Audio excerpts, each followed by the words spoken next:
You know, tough. You know, I said before the game that that's a very good Drexel team, and it is. You know, disappointing loss for us again at home, but you know, got to give credit to Drexel. And I think they were, you know, Bruce said to me after the game, he's like, "You don't know how bad I needed that," and so I sort of, I know, because we need something here at home too.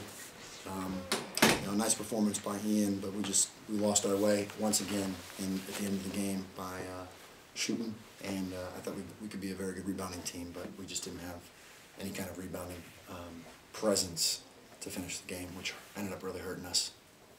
They had a lot of extended possessions in the second half, whether it was through fouls or offensive rebounds.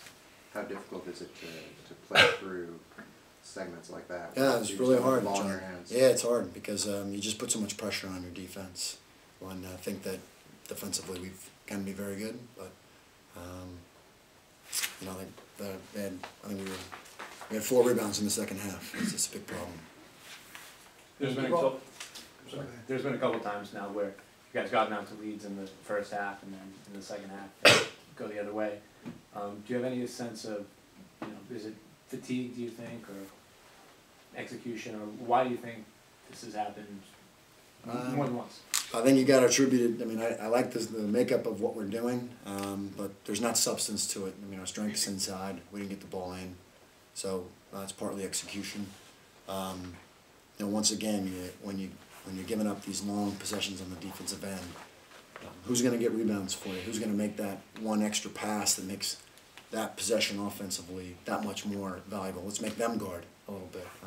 We couldn't get anything going, and then we missed our free throws, which I thought, you know, you had to make your free throws in that game in order to, you know, withstand another long run. We left. We had a couple really big miscues that that Damian Lee made us pay for. Your ball movement was exceptional to start the game. He thought trapping took that away from you and changed the game. Did you see it that way? Well, it bothered us for sure. I mean, I didn't like our turnovers against the press, but yeah, I think it probably had something to do with it. Ian, can you talk about the job they did on you defensively in the second half? You were scoring down low a lot in the first half. It didn't seem like you got the ball as much in the second half. You know, I don't think they did anything. I don't think they switched up anything defensively in the second half. Maybe 1 or 2 things, but nothing that would have forced such a big change. I think it has to be an understanding of the team when and where our strengths are. I thought, as Coach said, we're strong inside.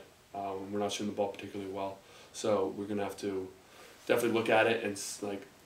It's just understanding the game. It's just, it needs, like, where does the ball need to be at what point in time, and I think we're learning, but we're not there yet, and we need to be there ASAP. Anything else?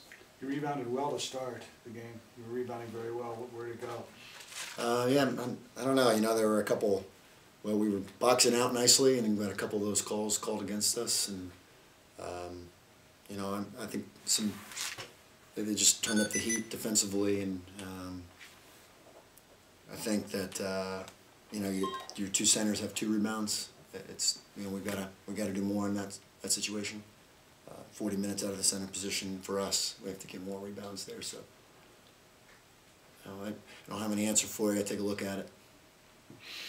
Once you get to 57 all, then they got scored 5-0 down stretch. What do you think made the difference? Yeah, I mean, you know, I'd like to mention that we were down 55-50 and came back, and I liked the way we executed there and the way we defended. But I think that we had a nice look at 3 to make.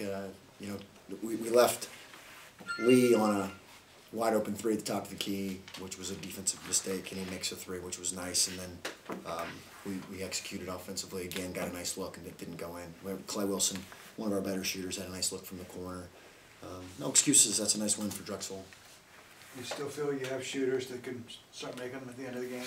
Yeah, I mean, we played 8 games. Clay's got 21 made threes. Will Barrett's making almost 50% of his. I trust McDowell to be able to knock down shots. I don't think 19 threes taken is what we're going to be good at. Our bread and butter is going to be inside, so we got to keep working at it. Anything else? Thank you. Thanks.